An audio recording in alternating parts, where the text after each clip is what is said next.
Hello दोस्तों, कैसे हैं आप सब। आज आप सबकी फरमाइश से मैं एक रोमांटिक ज़बरदस्त कहानी लेके आया हूँ। उम्मीद करता हूँ ये कहानी आप लोगों को ज़रूर पसंद आएगी। तो शुरू करते हैं बिना किसी बकचोदी के। ये कहानी उस गांव की है जहाँ पे सारे काम महिलाएं ही करती थी, जैसे कढ़ाई बढ़ाई, सिलाई, सफाई, खिताई। पुरुषों का बस एक ही काम होता था, वो अपनी अपनी महिलाओं की रूहानी, मस्तानी, जिस्मानी ख्वाहिशों का पूरा करना ही उनका काम करता था।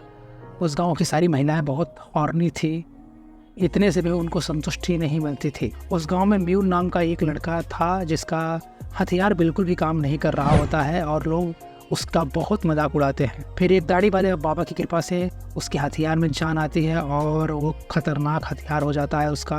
और उसके बाद वो क्या क्या कांड उस गाँव में करता है, ये हम इस वीडियो में जानेंगे। तो बने रहिए, चलो शुरू करते हैं। ये कहानी उस गाँव की है जहाँ पे सारे काम महिलाएँ करती हैं, सब कुछ, सफाई, कढ़ाई बुनाई, सिलाई उलाई, और पुरुषों का काम बस वही रहता है, बस उनकी ठुकाई करना। एक दिन उस गांव में कुछ छोटे मोटे गुंडों का झुंड आता है और वो लोग किसी ढाई पे रुक के खाना खा रहे होते हैं। उस गिरोह का मुखिया एक म्यून नाम के लड़के से पास जाता है और म्यून से कहता है कि तुम ही वो लड़के हो। मैंने कहता है चले जाओ, तो तुम्हारी गेंद मार लूँगा।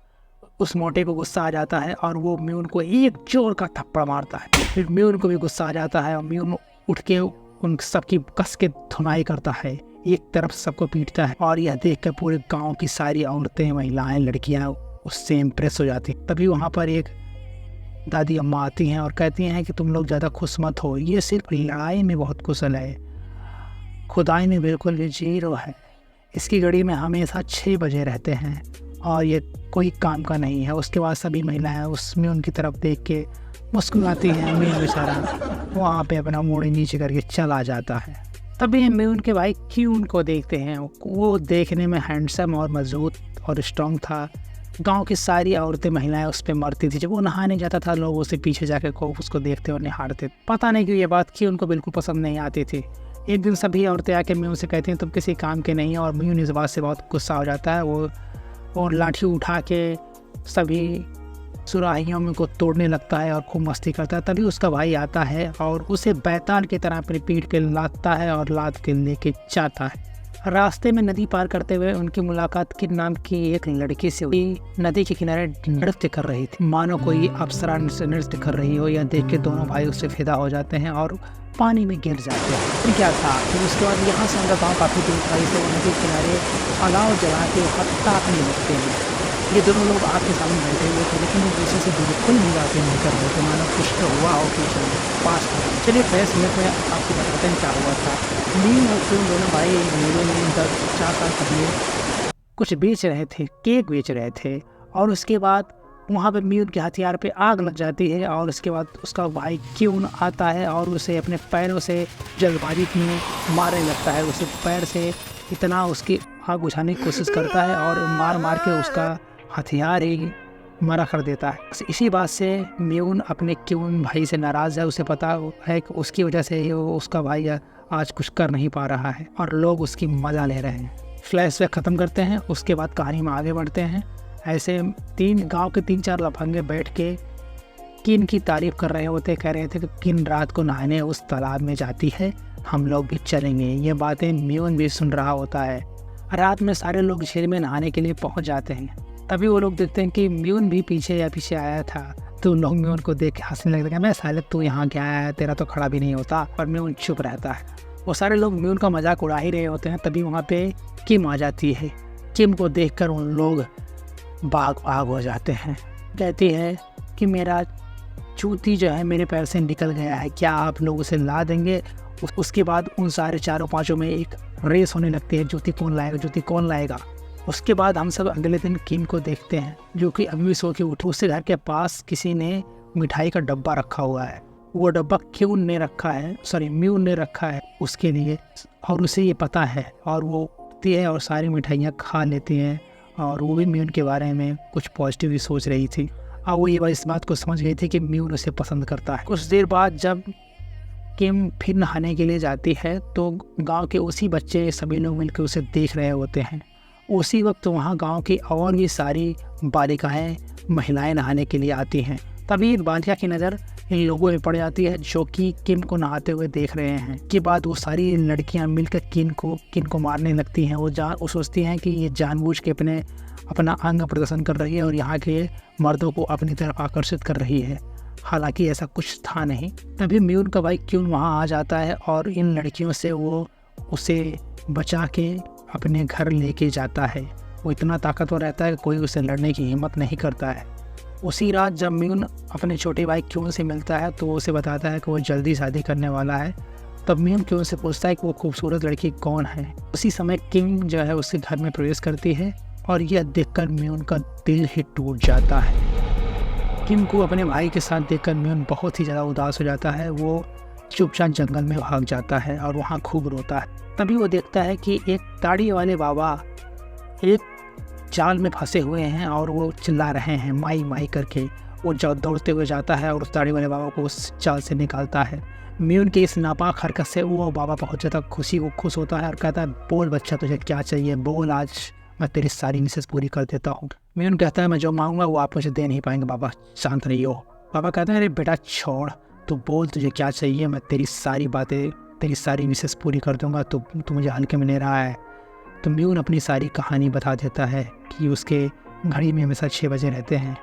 तो बाबा कहते हैं तो टेंशन न ला। आगे गंडवांडू के जंगल में एक सुराही में आबे शबाब भरा हुआ है, जाके उसे तो 4-5 बूंद पी ले और तेरा भला हो जाएगा बेटा। यह सुनकर म्यून वहाँ जाता है और उस सुराही को उठा के उसमें जितना भी आबे शबाब भरा होता है वो सारा उस पी जाता है। अगले दिन जब वो गांव में आता है तो पता चलता है गांव के सारे मर्द युद्ध पे जा चुके हैं और वहाँ पे कोई भी मर्द बचा नहीं है उसके अलावा। ये जान के मन ही मन बहुत खुश होता है, कहता ये। उसके बाद उसे सूसू लगती है। जब वो सूसू करने जाता है तो उसके सूसू की धार से पूरे गांव में विस्फोट आ जाता है। लोग कहते हैं तेरी क्या बात है। और धीरे धीरे महिलाओं में चर्चा हो जाती है कि म्यून का हथियार एकदम सख्त और लंबा चौड़ा हो गया है। जो भी औरतें म्यून का मजाक उड़ाया करती थी उसे लालची भरी निगाहों से देखती हैं। ये सारे लोग म्यून के बारे में ही गपशप किया करती थी क्योंकि इनके सारे पति जंग में जाके जो है गंड कर रहे थे और गांव में ऐसा कोई भी नहीं था जो इनकी जिस्मानी रूहानी मस्तानी ख्वाहिशों को कर सके। म्यून ये सब देख के बहुत खुश रहता था और लेकिन फिर भी वो अपने आप पे काबू रखता है। एक दिन शो नाम की एक औरत म्यून के पास आती है, कहते चलो मान भी जाओ और दिखाओ अपना मुझे हथियार। और उसके बाद वो लोग शुरू हो जाते हैं खपाखप। लगभग 2 घंटे तक खतरनाक जुदाई करता है। वो इतनी खुदाई करता है कि उसके नाक से खून आ जाता। फिर शो के पास गांव की सारी औरतें पहुंच जाती। फिर शो बताती है कि तुम लोग इतना समझ लो कि इतना सुकून, इतना चरम सुख मुझे आज तक कभी नहीं मिला है।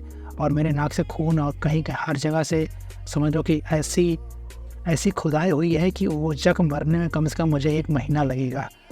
लोग कहते हैं वाह। अब सारी औरतें उनके घर के बाहर लाइन लगा के जो है म्यून से कहती हैं मुझे प्यार करो। और उसके बाद म्यून जनहित में जारी प्यार पूरी गांव की सारी औरतों को प्यार करना स्टार्ट कर देता है। धीरे धीरे म्यून की चर्चाएं गांव से बाहर शहर पूरे राज्य में फैल जाता है और वहाँ की राजकुमारी भी म्यून से बहुत प्रभावित होती हैं। अगले दिन राजकुमारी के ऑर्डर पे म्यून को पकड़ के महल में लाया जाता है।